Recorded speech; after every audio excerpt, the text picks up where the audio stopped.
Dintr-un colț uitat de lume m-am dus să-mi găsesc norocul și-am crezut că pot ajunge acolo unde mi-e locul.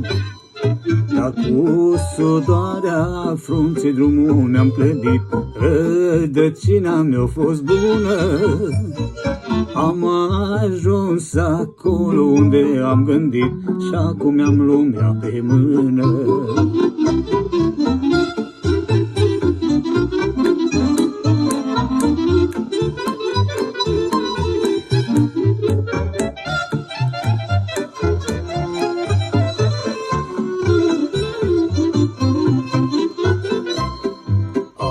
Știut să-mi aleg drumul, să nu cred în vorbe goale.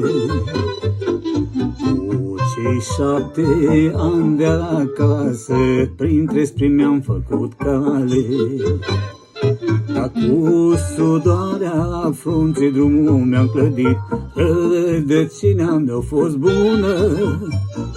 Am ajuns acolo unde m-am gândit și acum am lumea pe mână.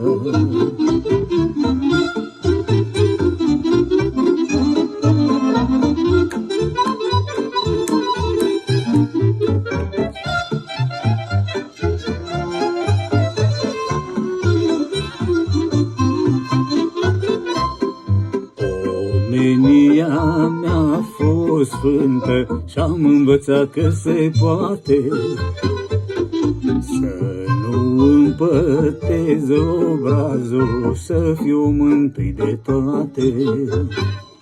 Dar cu sudoarea frunții drumul mi-am clădit, rădăcina mi-a fost bună.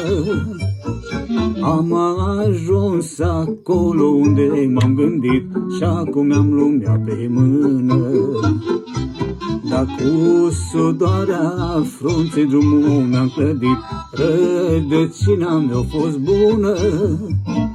Și-am ajuns acolo unde m-am gândit și acum am lumea pe mână.